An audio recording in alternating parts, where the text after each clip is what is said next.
aí, torcedor vascaíno, tudo certo? É um prazer estar com você por aqui, nesse novo quadro do Ave Mais, História Contada. Confesso a vocês que eu fiquei meio ressabiado para falar algo aqui nesse História Contada. Até porque vou dividir aqui com Emerson Rocha, Flávio Dias, Cerdeira, enfim, todos aqueles que fazem parte aqui do canal Atenção Vascaínos e também do Ave Mais, e as minhas histórias, perto das histórias dessas feras que têm tanto tempo de estrada, que já trabalharam com tanta gente importante, não sei se terão assim tanta relevância. Mesmo assim, torcedor, hoje quero trazer um papo por aqui sobre o poder da fé do vascaíno. É uma história que no final você vai poder observar que ela é uma história engraçada, que no momento do desespero o torcedor se apega a qualquer coisa, ou melhor, a algo muito importante, longe de ser qualquer coisa. É só um desespero mesmo. E para deixar claro aqui, a minha ideia é falar sobre a conquista da Mercosul. Quem não lembra daquela virada de 4-3 do Vasco fora de casa diante da equipe do Palmeiras? Só que essa história não começa naquela noite. Essa história começa lá no início do ano. E eu vou tentar fazer um resumo de todo o ano de 2000 aqui, um resumo breve, porque o ano de 2000 eu acredito que seja o ano, se não foi o de maior glória da história do Vasco. Claro que rivaliza com algum ano do Expresso da Vitória, com o ano de 98, mas o ano de 2000 foi um ano sensacional. Começa no Mundial de Clubes, em que o Vasco acaba fazendo aquela partida absurda contra o Manchester United, faz 3-1, estava vencendo aí por 3-0. Quem não lembra daquela dobradinha do Romário com o Edmundo, naquela tarde de sol no Maracanã? Um dia realmente para deixar todo o vascaíno maluco. Infelizmente, o Vasco acabou perdendo aquele campeonato para o Corinthians, que à época também tinha uma grande equipe. Só que a equipe do Vasco, esses dias, eu até falei isso aqui no Acorda Vascaíno, a equipe que começa o Mundial do Vasco, eu acredito que foi, no papel, a melhor equipe que o Vasco teve até hoje. Em valores individuais, em expressão, não como uma equipe que jogou, até porque foi uma equipe que durou meia dúzia de jogos. Agora, a gente está falando de uma escalação que dos 11 titulares, os 11 passaram pela seleção brasileira e 7 disputaram Copa do Mundo. Até vou repetir aqui para quem não ouviu essa semana. No gol, Elton, seleção brasileira. A linha defensiva completa fez parte em algum momento de Copa do Mundo. Jorginho, Júnior Baiano, Mauro Galvão e Gilberto. Amaral, seleção brasileira. Felipe, que o Lopes colocou ali de segundo volante pela esquerda, seleção brasileira. Ramon, seleção brasileira. Juninho Pernambucano, Copa do Mundo. E na frente, simplesmente Edmundo e Romário. E mesmo assim, o Vasco acaba perdendo esse Mundial de Clubes. Logo depois que termina o Mundial de Clubes e o Vasco é vice-campeão, o Vasco vai disputar o torneio Rio-São Paulo, em que o Vasco já começa aqueles conflitos entre Romário e Edmundo. E o Vasco faz a final contra o Palmeiras desse Rio-São Paulo. O mesmo Palmeiras que o Vasco vai enfrentar lá, final do ano, na Mercosul, quase que próximo do Natal.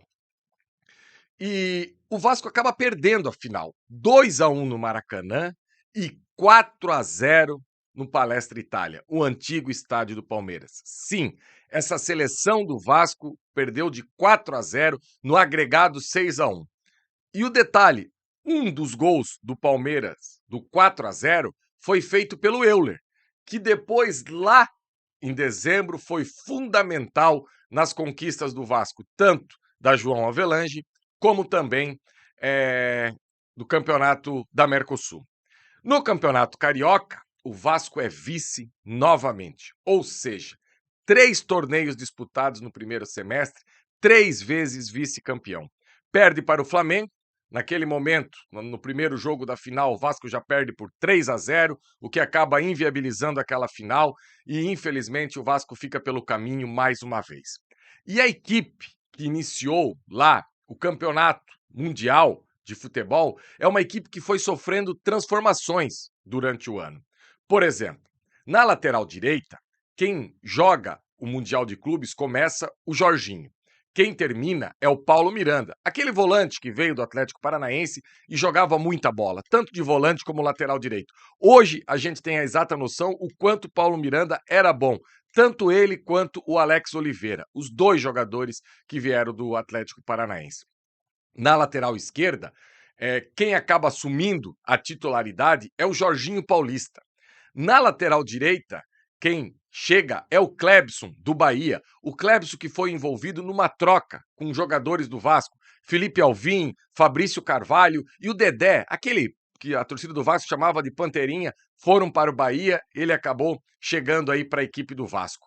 O o Jorginho depois vai jogar de volante na equipe do Vasco, até porque o Amaral vai embora, recebe proposta, sai e o Jorginho vai jogar no meio de campo. Então é uma equipe que sofre transformações. Nem precisa falar da maior briga de egos entre Romário e Edmundo. O Edmundo acaba saindo e o Euler, que fez gol na final do Rio-São Paulo contra o Vasco, acaba chegando para aquela equipe.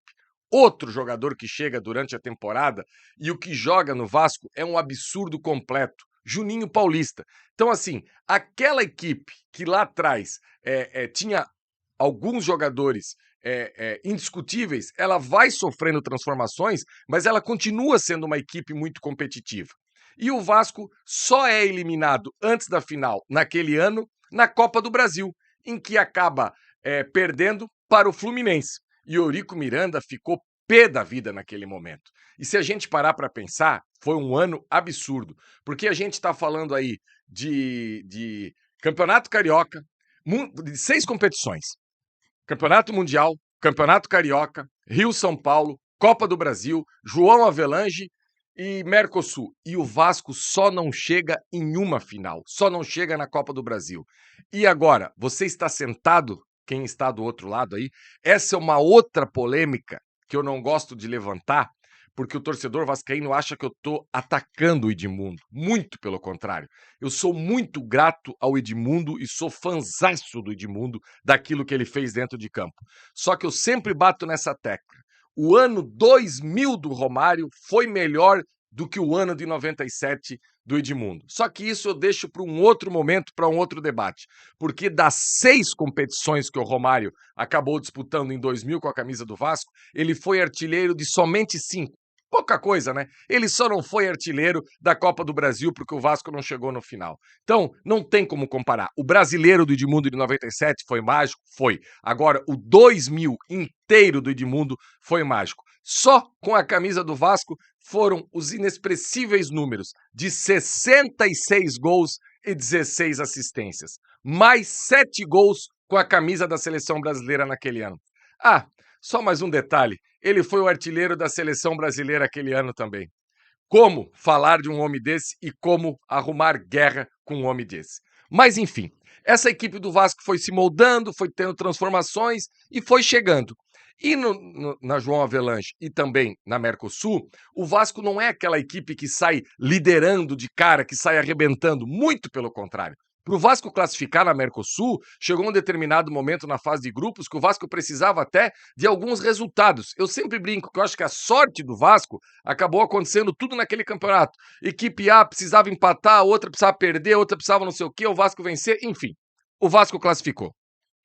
Foi para o mata-mata, tem uma semifinal que o Vasco faz um jogo contra a equipe do River Plate, no Monumental de Nunes, que o Vasco vence por 4-1, que talvez ali o Elton tenha uma das atuações top 3 da história do Vasco de um goleiro, lembro perfeitamente disso, até que o Vasco faz a final aí com a equipe do Palmeiras. A gente não pode esquecer que aquele dia da virada do 4-3 já era o terceiro confronto entre Vasco e Palmeiras naquela reta final ali da Mercosul. Pois bem, chegamos aonde eu queria, no dia da final.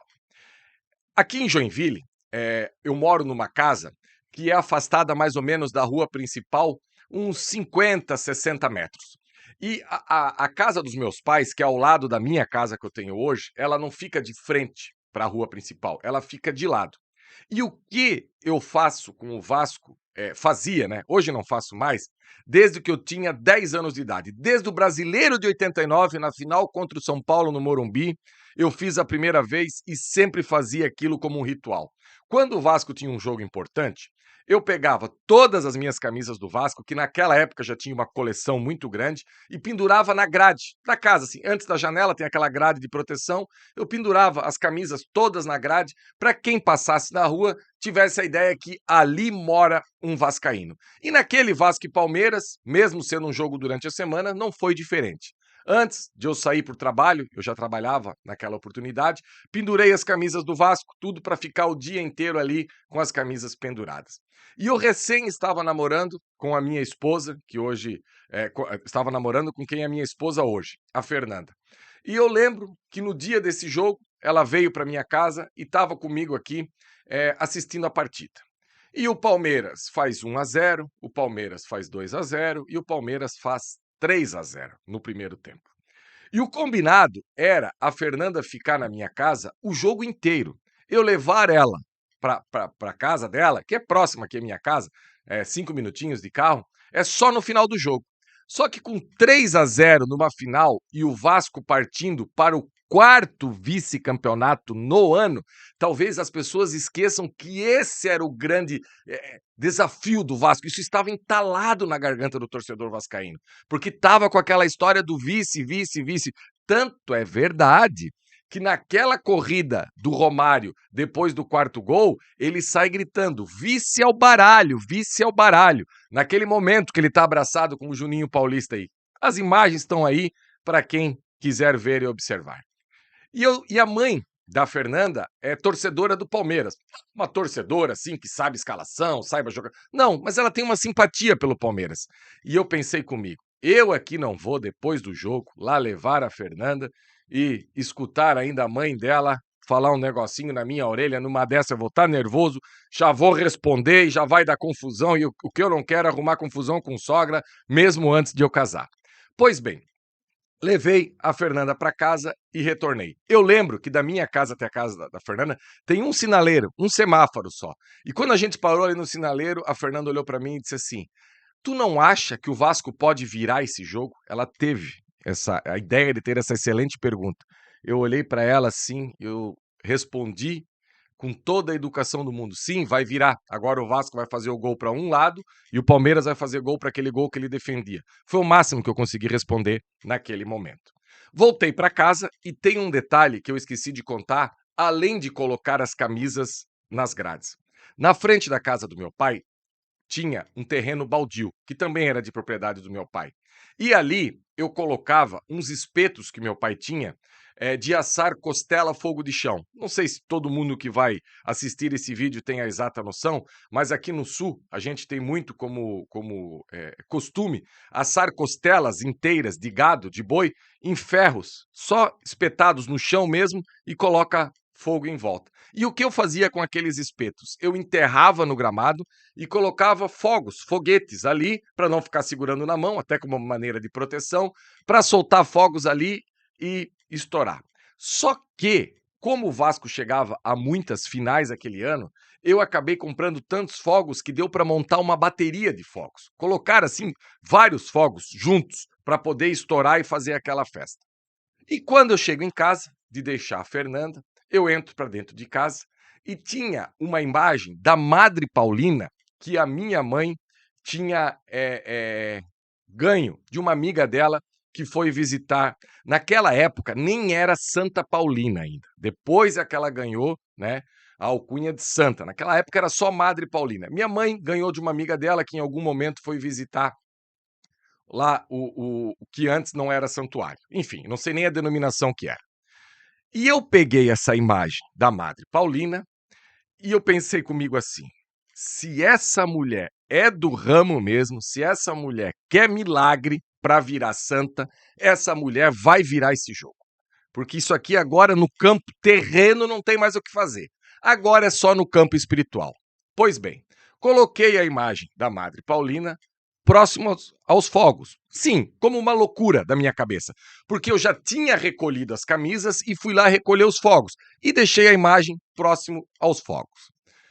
Entrei para dentro de casa, não assisti mais o jogo na sala, fui assistir o jogo no quarto. Entrei no quarto, enfim, liguei a TV meio que desanimado. E para quem não lembra, o Vasco era para ter empatado e virado aquele jogo mesmo antes de 46, 47 do segundo tempo. Foi um absurdo que o Vasco jogou naquele segundo tempo. E o Vasco faz 3-1, faz 3-2, né? 2 pênaltis convertidos pelo Romário. Aliás, o Romário, quando tinha pênalti decisivo na história do Vasco, ele guardava dentro da casinha. Desculpa, foi maior que eu essa provocação. E o Vasco faz o terceiro naquele gol do Juninho Paulista. E eu começo a correr por dentro de casa para pegar a chave, para abrir a porta, para ir lá fora, acender os fogos, porque com o empate já ia para os pênaltis. E eu já estava satisfeito com aquilo, eu já queria ver os fogos, porque para quem estava perdendo por 3-0, chegar no 3-3 já era motivo de muita alegria, principalmente porque no 3-2 o Júnior Baiano foi expulso. Então o Vasco conseguiu o empate com um homem a menos. E quando eu volto para o meu quarto, antes de estourar os fogos, porque eu não estava achando a chave, o Romário já está me esperando de braço aberto, que ele tinha acabado de fazer o quarto gol. Aí, meus amigos, aí deu tela azul, deu tela preta, eu não consegui pensar em mais nada, aí foi uma loucura sem fim. Aí eu consegui achar a chave, saí fora de casa, fui lá, acendi os fogos, acordei o bairro inteiro, peguei o meu gol, que naquela época eu tinha um golzinho bola, rebaixado, aro 15, quem entende de som vai saber o que eu vou falar agora. 6988 atrás de som, 2 sub de 12, 2 módulos, um radiozinho da Pioneer, e eu fui pro centro da minha cidade quebrar tudo e quebrar tudo no bom sentido, né? Fazer festa com bandeira do Vasco, com camisa do Vasco, e acabei voltando para casa só 4, 5 horas da manhã. E eu trabalhava 7h30 da manhã. E quando eu tava ali meio que querendo começar a dormir, mas já tinha que acordar, o meu pai vem no pé da cama e toca assim no meu pé e diz assim: levanta daí que a tua mãe quer te pegar. E eu pensei comigo, o que será que eu fiz? A primeira coisa que passou pela minha cabeça é que no momento de loucura e mágica eu pudesse ter batido o carro, ter feito alguma coisa com o carro. Não, mas eu não bebo. O que eu fiz eu lembro. O carro tá ali, tá na garagem, bonitinho. Daqui a pouco a minha mãe também entra no quarto com a imagem da Madre Paulina, completamente chamuscada dos fogos, e diz para mim: bonito, né? Você acha legal fazer o que você fez? Enfim, eu não sabia mais onde enfiar minha cara diante daquela situação. Eu só não tive dúvida de uma coisa: ela merecia, e merecia muito, assumir o cargo de santa que ela assumiu depois.